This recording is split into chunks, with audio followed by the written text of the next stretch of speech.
Sir ನಮಸ್ಕಾರ, welcome ಎಸ್1 TV ಚಾನಲ್ಗೆ. ಹೇಳಿ ಸರ್, ದ ಶೂಟ್ ಬಗ್ಗೆ ಏನು ಸ್ಪೆಷಲ್ ಹೇಳ್ಬೇಕಂತ ಅನ್ಕೊಂಡ್ರಿ? ಎಲ್ರಿಗೂ ನಮಸ್ಕಾರ. ನಾನು ದ ಸೂಟ್ ಚಿತ್ರದ ನಿರ್ದೇಶಕ ಎಸ್ ಭಗತ್ರಾಜ್ ಅಂತ. ಮೇ 17ನೇ ತಾರೀಕು ಚಿತ್ರ ಬಿಡುಗಡೆಯಾಗಿ ರಾಜ್ಯಾದ್ಯಂತ ಪ್ರದರ್ಶನ ಆಗ್ತಾ ಇದೆ. ಇದು 4ನೇ ವಾರ.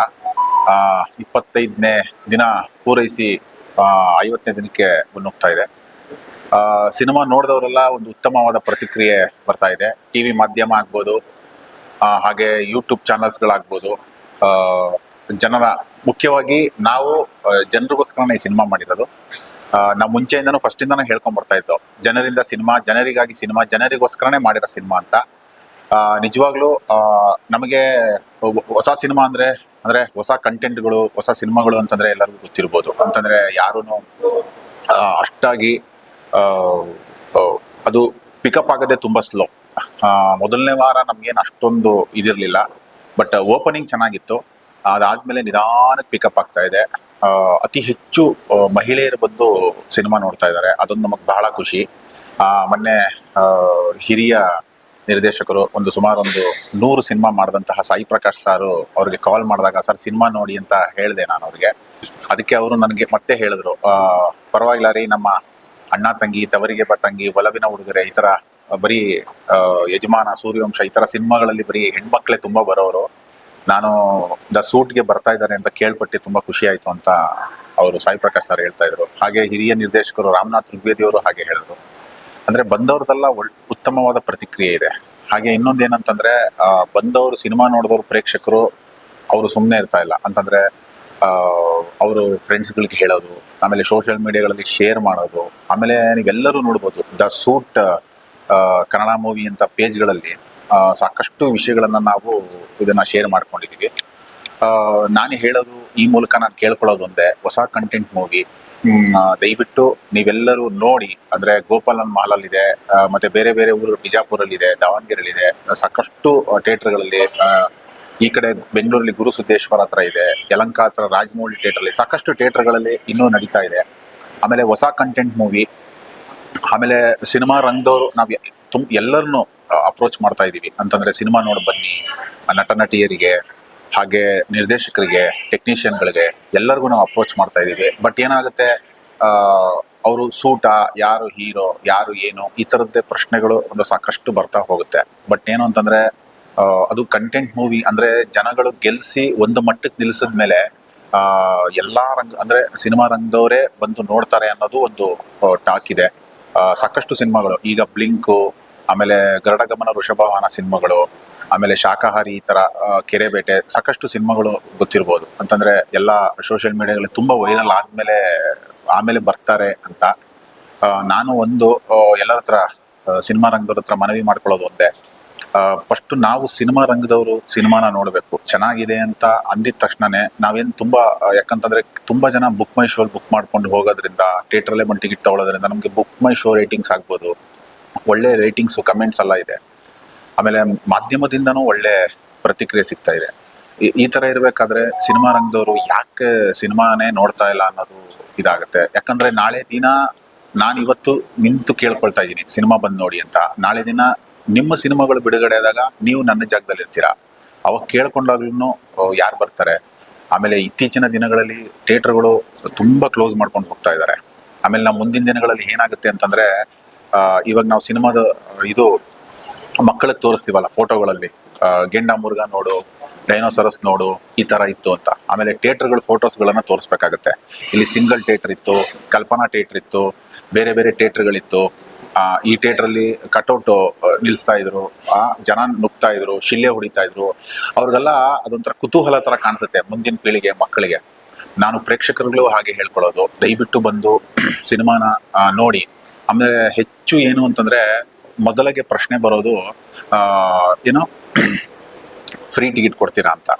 ಅದು ಎಂತ ಇದು ಅಂತಂದ್ರೆ, ಅದು ಏನು ಹೇಳಬೇಕು ಅಂತ ಅರ್ಥನೇ ಆಗಲ್ಲ. ಯಾಕೆಂತಂದ್ರೆ ನಾವು ಎಲ್ಲೇ ಹೋದ್ರೂ, ಒಂದು ತರಕಾರಿ ಅಂಗಡಿಗೆ ಹೋದ್ರೂ $2 ಕೊತ್ತಂಬರಿ ಸೊಪ್ಪನ್ನು ಸಹ, ಮೆಣಸಿನ್ಕಾಯಿ ಏನೇ ತಗೋಬೋದ್ರೂ ಫ್ರೀನಾಗಿ ಕೊಡ್ತಾರ? ಯಾರಾದ್ರೂ ಏನಾದ್ರೂ ಕೊಡ್ತಾರ? ಅಂದ್ರೆ ಮೋಸ್ಟ್ಲಿ ಸಿನಿಮಾ ರಂಗಕ್ಕೆ ಒಂದೇ ಅನ್ಸುತ್ತೆ ಕೇಳೋದು, ಫ್ರೀ ಟಿಕೆಟ್ ಕೊಡ್ತೀರಾ ಅಂತ. ಅದು ನಾನು ಹೇಳೋದು, ಸುಮಾರು ಜನ ಅವರು ಮಾತಾಡ್ತಾ ಇರ್ತಾರೆ, ನಾನು ಲಕ್ಷ ಖರ್ಚು ಮಾಡ್ತೀನಿ ತಿಂಗಳಿಗೆ, ಸಾವಿರಾರು ರೂಪಾಯಿ ಸುರಿದು ಬಿಡ್ತೀನಿ, ಆ ಬಾರ್ಗೆ ಹೋದ್ರೆ ನನಗೆ ಲಕ್ಷಾಂತರ ರೂಪಾಯಿ ಖರ್ಚಾಗುತ್ತೆ ಅಂತ.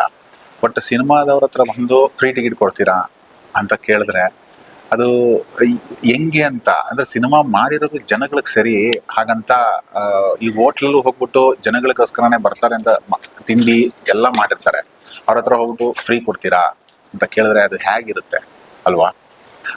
ಇವಾಗ ಏನು ಅಂತಂದ್ರೆ ಅದು ಕೇಳಿದ್ರೆ ತುಂಬಾ ದುಃಖ ಆಗುತ್ತೆ. ಯಾಕಂತಂದ್ರೆ ನಿರ್ದೇಶಕರಾಗಿರ್ಬೋದು, ಕತೆಗಾರರಾಗಿರ್ಬೋದು, ಇಲ್ಲಿ ಟೆಕ್ನಿಷಿಯನ್ಗಳು, ಕಲಾವಿದರು ಎಲ್ಲ ದೊಡ್ಡ ದೊಡ್ಡ ಕನಸುಗಳನ್ನ ಹೊತ್ಕೊಂಡು ಬಂದಿರ್ತಾರೆ. ಆಮೇಲೆ ಹೆಂಗಾಗ್ತಾ ಇದೆ ಅಂತಂದ್ರೆ ಫ್ರೀ ಟಿಕೆಟ್ ಕೊಡೋವರೆಗೂ ಜನ ಇರ್ತಾರೆ, ಫ್ರೀ ಟಿಕೆಟ್ ಕೊಟ್ಮೇಲೆ ಥಿಯೇಟ್ರಲ್ಲಿ ಜನ ಇರಲ್ಲ, ಸಿನಿಮಾನು ಹೊರಗೆ ಹೋಗುತ್ತೆ. ಸಿನಿಮಾ ಸುಮ್ಮನೆ ಯೋಚನೆ ಮಾಡಿ ಪ್ರೇಕ್ಷಕರು, ನನ್ನ ಮನಸ್ಸಿಂದ ನಾನು ಹೇಳ್ಕೊಳ್ತಾ ಇದ್ದೀನಿ, ಇಡೀ ಸಿನಿಮಾ ಅಂತ ಒಂದು ಮನೋರಂಜನೆ ನಿಂತೋದ್ರ ಮೇಲೆ ನೀವು ಏನ್ ಮಾಡ್ತೀರಾ ಅಂತ, ನಿಮ್ಮ ಮಕ್ಕಳಿಗೆ ಏನನ್ನ ಹೇಳ್ತೀರಾ, ನಿಮಗೆ ಮನೋರಂಜನೆ ಯಾವ್ದ್ರಲ್ಲಿ ಸಿಗುತ್ತೆ? ಒಂದು ಸಿನಿಮಾ ನೋಡಲ್ಲ, ಇನ್ನೊಂದು ನಮಗೆ ಮನೋರಂಜನೆ ಸಿಗ್ಬೇಕಾಗಿರೋದೇ ಅದು ತುಂಬಾ ಮನೋರಂಜನೆ. ಅಂದ್ರೆ ಕನ್ನಡ ಸಿನಿಮಾ ರಂಗದ ಇತಿಹಾಸ ನೋಡಿದ್ರೆ ತುಂಬಾನೇ ಇದೆ, ದೊಡ್ಡ ಮಟ್ಟದ ಇತಿಹಾಸ ಇದೆ. ಇಲ್ಲಿಂದಾನೇ ದೊಡ್ಡ ದೊಡ್ಡ ಮಹಾನ್ ರಜನಿಕಾಂತ್, ಸೂಪರ್ ಸ್ಟಾರ್ ರಜನಿಕಾಂತ್ ಆಗಿರ್ಬೋದು, AR ರೆಹಮಾನ್ ಆಗಿರ್ಬೋದು, ಎಷ್ಟೋ ಜನ ನಮ್ಮ ತೀರ್ಕೊಂಡಂತಹ ಜಯಲಲಿತಾ ಅವರಾಗಿರ್ಬೋದು, ದೊಡ್ಡ ದೊಡ್ಡ ರೈಟರ್ಸ್ಗಳು, ನಟರುಗಳು, ಕವಿಗಳು, ದೊಡ್ಡ ದೊಡ್ಡವರು ಇಲ್ಲಿಂದಾನೇ ಕನ್ನಡದಿಂದ ಈ ಸಿನಿಮಾ ರಂಗನೇ ಹೋಗಿದ್ದಾರೆ. ಬಟ್ ಇವತ್ತಿನ ದಿನ ಕನ್ನಡದ ಒಂದು ಸಿನಿಮಾ ರಂಗದ ಪರಿಸ್ಥಿತಿ ಇದಕ್ಕೆ ಬಂದು ನಿಂತಿದೆ ಅಂತಂದ್ರೆ ಇದು ತುಂಬಾ ಶಾಕ್ ಆಗುತ್ತೆ. ಆಮೇಲೆ ಎಲ್ಲರೂ ನಮ್ಮ ಹಿಂದೆ ನಾಯಕ ನಟರು ಯಾರ್ಯಾರು ಇದ್ದು ಹೋಗಿದ್ದಾರೆ, ಅಂದ್ರೆ ಅಣ್ಣವರಾಗಿರ್ಬೋದು, ಅಣ್ಣವರಿಂದ ಹಿಡಿದು ಪುನೀತ್ ಸರ್ ವರ್ಗುನು ಯಾರ್ಯಾರು ಹೋಗಿದ್ದಾರೆ ಅವರೆಲ್ಲ ಸಿನಿಮಾನ ಪ್ರೀತಿಸವ್ರೆ, ಅಂದ್ರೆ ಸಿನಿಮಾನ ಆರಾಧಿಸವ್ರೆ. ಆಮೇಲೆ ಪ್ರೇಕ್ಷಕರಿಗೆ ಅಭಿಮಾನಿ ದೇವ್ರುಗಳು ಅಂದವರು, ಅದು ತುಂಬಾ ಕೈ ಎತ್ತು ಮುಗಿದವರು, ಆಮೇಲೆ ಅವ್ರಿಗೆ ಕಾಲಿಗೆ ನಮಸ್ಕಾರ ಮಾಡಿದವರು ಸುಕ್ಕಷ್ಟು ಉದಾಹರಣೆ ಇದೆ. ಆ ಥರದ್ದು ಇರ್ಬೇಕಾದ್ರೆ ಬಟ್ ಯಾಕೆ ಸಿನಿಮಾಗಳನ್ನ ಥಿಯೇಟರ್ಗೆ ಬಂದು ನೋಡ್ತಾ ಇಲ್ಲ ಅನ್ನೋದು ಒಂದು ಇದು. ಮತ್ತೆ ಒಳ್ಳೆ ಸಿನಿಮಾಗಳನ್ನ ಯಾವತ್ತು ಸೋಲ್ಸಿದ ಉದಾಹರಣೆಗಳಿಲ್ಲ ಕನ್ನಡಿಗರು, ಪ್ರೇಕ್ಷಕರು. ಅದು ನಾನು ಇದನ್ನ ಹೇಳಕ್ ಬರ್ತಾ ಇದ್ದೀನಿ. ಆದ್ರೆ ಒಳ್ಳೆ ಸಿನಿಮಾ ಅಂತ ಹೇಳಿ ಜನಗಳವರೆಗೂ ಮುಟ್ಸೋದಿದೆಯಲ್ಲ, ಅದು ಸಿನಿಮಾ ತಂಡದ ಒಂದು ದೊಡ್ಡ ಜವಾಬ್ದಾರಿ, ಮತ್ತೆ ದೊಡ್ಡ ಒಂದು ನೋವಿನ ಸಂಗತಿ. ದಯವಿಟ್ಟು ನಾನು ಹೇಳೋದು, ಕನ್ನಡ ಇದೊಂದೇ ಸಿನಿಮಾಗೆ ನಾನು ಕೇಳ್ತಾ ಇಲ್ಲ, ಪರವಾಗಿಲ್ಲ ನಾವು ಕೊಡ್ತೀವಿ, ತೊಂದರೆ ಇಲ್ಲ. ನೀವು ಸಿನಿಮಾ ಆಸಕ್ತರು ನೋಡ್ಬೇಕು ಅಂತಂದ್ರೆ ಖಂಡಿತವಾಗ್ಲೂ ಒಂದು 4-5 ಜನಕ್ಕೆ ಫ್ರೀ ಟಿಕೆಟ್ ಕೊಡ್ಬೋದು. ಆದ್ರೆ ಎಲ್ಲಾ ಸಿನಿಮಾಗೂ ದಯವಿಟ್ಟು ಫ್ರೀ ಟಿಕೆಟ್ ಕೇಳಬೇಡಿ. ನಂದೊಂದು ಮನವಿ, ನಮ್ಮ ಹತ್ರ 100 ರೂಪಾಯಿ ಇಲ್ವಾ ಅನ್ನೋದು ಒಂದು ಇದಾಗುತ್ತೆ. ಏನಿಲ್ಲ, ಒಂದು ಇಡ್ಲಿ ಒಂದು ವಡೆ ಮುಗೀತು, 120 ರೂಪಾಯಿ 130 ರೂಪಾಯಿ ಆಗುತ್ತೆ. ಅಂಥದ್ರಲ್ಲಿ ಅಷ್ಟು ದೊಡ್ಡ ಕನಸು ಕಟ್ಕೊಂಡು ನೀವು ಯೂಟ್ಯೂಬ್ಗಳಲ್ಲಿ ನೋಡ್ಬೋದು, ಮೇಕಿಂಗ್ ಎಲ್ಲ ಎಷ್ಟೆಷ್ಟು ಕಷ್ಟಪಡ್ತಾರೆ. ಎಷ್ಟೊಂದು ಜನ ಮಾಸ್ತಿಗುಡಿ, ಲಾಕಪ್ ಡೆತ್ ಅಂತ ಸಿನಿಮಾಗಳಿಗೆ ಪ್ರಾಣನೇ ಕಳ್ಕೊಂಡಿದ್ದಾರೆ ಕಲಾವಿದರು. ಅಷ್ಟೆಲ್ಲ ಕಲಾವಿದರು ಪ್ರಾಣ ಕಳ್ಕೊಂಡು ರಾತ್ರಿ ಹೊತ್ತು ಕನಸುಗಳನ್ನು ಹೊತ್ಕೊಂಡು ಒಂದು ಆಡಿಯನ್ಸ್ ನೋಡಬೇಕು, ಮನೋರಂಜನೆ ಚೆನ್ನಾಗಿರ್ಬೇಕು, ಅವರು ಈ ತರ ನೋಡಿದ್ರೆ ಅವ್ರ ಹಂಗ ತಿಳ್ಕೊಳ್ತಾರೆ, ಹಿಂಗ್ ನಮ್ಮ ಏನೇನೋ ನಾವು ಅನ್ಕೊಂಡು ಸಿನಿಮಾನ ಮಾಡಿ ಪ್ರೇಕ್ಷಕರ ಮುಂದೆ ಬಂದಾಗ ಬಟ್ ಎಲ್ಲರೂ ಕೇಳಲ್ಲ. ಬಟ್ ಕೆಲವರು ಫ್ರೀ ಟಿಕೆಟ್ ಕೊಡ್ತೀರಾ ಅಂತ ಅವ್ರು ಎಷ್ಟು ಚೆನ್ನಾಗಿ ಕೇಳ್ತಾರೆ ಅಂತಂದ್ರೆ ಅಷ್ಟು ಚೆನ್ನಾಗಿ ಕೇಳ್ತಾರೆ. ದಯವಿಟ್ಟು ನಾನು ಹೇಳೋದೊಂದೇ, ಯಾರ ಹತ್ರನೂ ಕೇಳಕ್ ಹೋಗ್ಬೇಡಿ. ನಮಗೆ ಒಳ್ಳೆ ಸಿನಿಮಾ ಅಂತಂದಾಗ ಬೆಂಬಲಿಸಿ, ಸಹಕರಿಸಿ. ಇದು ಕನ್ನಡ ಸಿನಿಮಾ, ಬೇರೆ ಏನಲ್ಲ. ಇಲ್ಲಿ ದುಡ್ಡು ಮುಖ್ಯ ಅಲ್ಲ, ಅಂದ್ರೆ ಕನ್ನಡ ನನ್ನ ಭಾಷೆ, ನನ್ನ ಭಾವನೆ ಅನ್ನೋದು ಮುಖ್ಯ. ಇಲ್ಲಿ ಭಾವನೆ ತುಂಬಾ ಮುಖ್ಯ ಆಗುತ್ತೆ. ಇದು ನಾನು ಇತ್ತೀಚೆಗೆ ನೋಡ್ತಾ ಇರೋದು ತಮಿಳಲ್ಲಿ, ಆಮೇಲೆ ಮಲಯಾಳಂ ಸಿನಿಮಾಗಳಲ್ಲಿ ಅವರು ಎಷ್ಟು ಭಾಷಾಭಿಮಾನ ಉಳಿಸ್ಕೊಂಡಿದ್ದಾರೆ ಅಂತಂದ್ರೆ, ಒಳ್ಳೆ ಸಿನಿಮಾ ಬಂದ್ರೆ ನೂಕುಲಾಗಿ ನೋಡ್ತಾರೆ. ಬೆಳಗ್ಗೆನ ಸಂಜೆನ ಫಸ್ಟ್ ಮೈ ಶೋ ಬುಕ್ ಮಾಡಿಕೊಂಡು ಥಿಯೇಟರ್ಗಳ ಹತ್ರ ನಿಂತು ಹೋಗಿ ಸಿನಿಮಾ ನೋಡ್ತಾರೆ. ದಯವಿಟ್ಟು ದ ಸೂಟ್ ಸಿನಿಮಾ 4ನೇ ವಾರ ಬಂದಿದೆ ಅಂತಂದ್ರೆ ಸಾಕಷ್ಟು ಜನಕ್ಕೆ ಆಶ್ಚರ್ಯ ಆಗ್ಬೋದು. ಯಾಕಂದ್ರೆ 2 ದಿನಕ್ಕೆ ತೆಗೆದಂತಹ ಸಾಕಷ್ಟು ತುಂಬಾ ಜನ ನಮ್ಮ ಹತ್ರ ಹೇಳ್ಕೊಂಡಿದ್ದಾರೆ, 4ನೇ ವಾರಕ್ಕೆ ಬಂದಿದೀವಿ. ಹಾಗೆ ಇನ್ನೊಂದು ಮಾತೇನು ಅಂತಂದ್ರೆ, ನಮಗೆ ಎಲ್ಲ ಹೊಸಬರು ಕಲಾವಿದರು. ಇದರಲ್ಲಿ ನಾಗೇಂದ್ರ ಪ್ರಸಾದ್, ಸಾಹಿತಿಗಳಾದ ನಾಗೇಂದ್ರ ಪ್ರಸಾದ್ ಇದ್ದಾರೆ, ಆಮೇಲೆ ನಿರ್ಮಾಪಕರ ಸಂಘದ ಅಧ್ಯಕ್ಷರು ಉಮೇಶ್ ಬಣಕರ್ ಇದ್ದಾರೆ, ಆಮೇಲೆ ಸಿದ್ಲಿಂಗು ಶ್ರೀಧರ್ ಅವರಿದ್ದಾರೆ. ಆಮೇಲೆ ಇದರಲ್ಲಿ ಮುಖ್ಯವಾಗಿ ಏನು ಅಂತಂದ್ರೆ, ಮಂಡ್ಯದ ಒಬ್ಬ ರೈತ ಒಂದು ಹಾಡನ್ನ ಹಾಡಿದ್ದಾರೆ. ಅದು ತುಂಬಾ ವಿಶೇಷವಾದ ಹಾಡು. ಒಂದು ಐಲೋ ಪೈಲೋ ಅಂತ ಒಂದು ಸಾಂಗ್ ಇದೆ. ಅದು ಸ್ಕೇಲ್ 7ಗೆ ರೀಚ್ ಆಗುತ್ತೆ ಅವ್ರ ಧ್ವನಿ. ಅಂದ್ರೆ ನಮ್ಮ C ಅಶ್ವಥ್ ನೀವೆಲ್ಲ ಕೇಳಿರ್ಬೋದು ಅವ್ರ ಧ್ವನಿ. ಆ ರೇಂಜ್ ಸ್ಕೇಲ್ ಆಗುತ್ತೆ ನೋಡಿ. ಎಲ್ಲಾ ತರದ್ದು ವಿಚಾರಗಳಿದೆ. ಆಮೇಲೆ ಎಲ್ಲಾರ ಹತ್ರ ಟೈಟಲ್ ಮೇಲೆ ಒಂದು ಕವನಗಳನ್ನ ತುಂಬಾ ಇದ್ರ ಮೇಲೆ ಇದನ್ನ ಮಾಡಿದೀವಿ. ಥಿಯೇಟರ್ ರಿಲೀಸ್ಗಿಂತ ಮುಂಚೆ ಟ್ರೈನ್ಗಳಲ್ಲಿ, ಮೆಟ್ರೋಗಳಲ್ಲಿ ಸಾಕಷ್ಟು ಇದನ್ನ ಒಂದು ಜಾಥಾ ತರ ಮಾಡಿದೀವಿ. ಜನ ನೋಡಿ, ನಮ್ಮ ಉದ್ದೇಶ ಇದೆ, ಸೂಟಿನ ಜೊತೆ ಕನ್ನಡ ಸಿನಿಮಾಗಳನ್ನ ನೋಡಿ ಅನ್ನೋದು ನಮ್ಮ ಉದ್ದೇಶ. ತುಂಬಾ ಜನ ಕಷ್ಟಪಡ್ತಿದ್ದಾರೆ. ಟಿಕೆಟ್ ಕೌಂಟ್ರಲ್ಲಿ ಹರಿದು ಕೊಡೋದ್ರಿಂದ ಹಿಡಿದು ಟಿಕೆಟ್ ಹರಿದು ತಗೊಳ್ಳೋಂತಹ, ಕಳಿಸೋಂತ ಒಬ್ಬ ವ್ಯಕ್ತಿ ಸಹ ಅವ್ರದ್ದೊಂದು ಸಂಸಾರ ಇರುತ್ತೆ, ಜೀವನ ಇರುತ್ತೆ. ಎಲ್ಲರೂ ಇದನ್ನೇ ಬದುಕೊಂಡಿದ್ದಾರೆ. ಅದಕ್ಕೆ ದಯವಿಟ್ಟು ಬಂದು ಸಿನಿಮಾ ನೋಡಿ ಅಂತ ಕೇಳ್ಕೊಳ್ತಾ ಇದೀವಿ. ಹಾಗೆ ಇದರಲ್ಲಿ ಸಾಕಷ್ಟು ಹೊಸ ಕನಸುಗಳನ್ನ ಹೊತ್ಕೊಂಡಿದ್ದಾರೆ. ಆಮೇಲೆ ತುಂಬಾ ಪ್ರಶ್ನೆಗಳಲ್ಲಿ ನಮಗೆ ಮುಖ್ಯವಾಗಿ ಒಂದು ಪ್ರಶ್ನೆ ಕಾಡುತ್ತೆ, ಏನಂತಂದ್ರೆ ಹೊಸಬರನ್ನ ಯಾಕೆ ಹಾಕೊಂಡ್ರಿ ಅಂತ. ಅದೊಂದು ಪ್ರಶ್ನೆ ಕಾಡುತ್ತೆ. ಅಲ್ಲಿ ಎಲ್ಲ ಮೊದಲ ಸಿನಿಮಾಗಳಲ್ಲಿ ಹೊಸಬರೇ ಆಗಿರ್ತಾರೆ.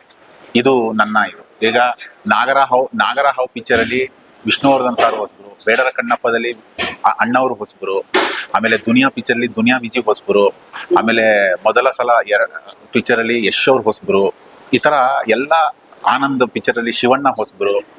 ಆಮೇಲೆ ಎಲ್ಲ ಹೊಸಬ್ರೆ ಅಲ್ವಾ. ನೀವು ಸಾಥ್ ಕೊಟ್ರೆ ಅವರು ಆ ಉತ್ತುಂಗಕ್ಕೆ ಸಾಧನೆ ಏರ್ತಾರೆ ಅನ್ನೋದು ನನ್ನ ಒಂದು ಇದು. ಆಮೇಲೆ ನನಗೆ ಹೊಸಬ್ರು ಏಕೆ ಹಾಕೊಂಡ್ರಿ ಅಂತ ನಾನು ಇವತ್ತು ಒಂದು ವಿಚಾರನ ಹೇಳಕ್ ಬರ್ತಿದ್ದೀನಿ. ಏನಕ್ಕೆ ಅಂತಂದ್ರೆ ಇದರಲ್ಲಿ ಒಂದು ಮಾನಸಿಕತೆ, ಅಂದ್ರೆ ಒಂದು ಸೈಕಾಲಜಿ ಬೇಸ್ ಮೇಲೆ ಒಂದು ಕಥೆಯನ್ನ ನಾನು ಮಾಡ್ಕೊಂಡಿದ್ದು. ನನಗೆ ಪ್ರಪಂಚದಲ್ಲಿ ಇದು ಮೊದಲ ಅನ್ಸುತ್ತೆ. ಅಂದ್ರೆ ಈ ಮೇನ್ ಕ್ಯಾರೆಕ್ಟರ್, ಒಂದು ಕ್ಯಾರೆಕ್ಟರ್ ಬರುತ್ತೆ ಇದರಲ್ಲಿ. ಆ ಕ್ಯಾರೆಕ್ಟರು ಒಂದು ಕಾಯಿಲೆಯಿಂದ ನರಳುತ್ತಾ ಇರ್ತಾನೆ. ಬಟ್ ಇಲ್ಲಿ ನಿಜವಾಗ್ಲೂ ಏನು ಅಂತಂದ್ರೆ, ಆ ತರ ಒಂದು ಮಾನಸಿಕತೆ ಇರುವಂತಹ ಒಬ್ಬ ವ್ಯಕ್ತಿಯನ್ನೇ ಆಯ್ಕೆ ಮಾಡ್ಕೊಂಡು ನಾನು ಸುಮಾರು ಜನ ಸೈಕ್ಯಾಟಿಸ್ಟ್ಗಳನ್ನ ಮೀಟ್ ಮಾಡಿದೆ. ಅಂದ್ರೆ ಹೈದರಾಬಾದಿಂದ ಒಬ್ರು ಬಂದು, ಮೇಡಮ್ ಅವರೊಬ್ರು ಮೈಸೂರಲ್ಲಿ ಸ್ಟೇ ಆಗಿದ್ರು, ಅವ್ರನ್ನು ಮೀಟ್ ಮಾಡಿದೆ. ಸಾಕಷ್ಟು ಜನನ ಮೀಟ್ ಮಾಡಿದಾಗ ಅವ್ರು ಹೇಳಿದ್ರು, ಯಾಕೆ ನೀವು ಒರಿಜಿನಲ್ ಕ್ಯಾರೆಕ್ಟರ್ನ ಹುಡುಕಿ ಮಾಡಬಾರ್ದು ಅಂತ ನಮಗೆ ಹೇಳಿದ್ರು. ಅಂದ್ರೆ ಇದು ಕನ್ನಡದಲ್ಲಿ ಮೊದಲು ಅನ್ಸುತ್ತೆ.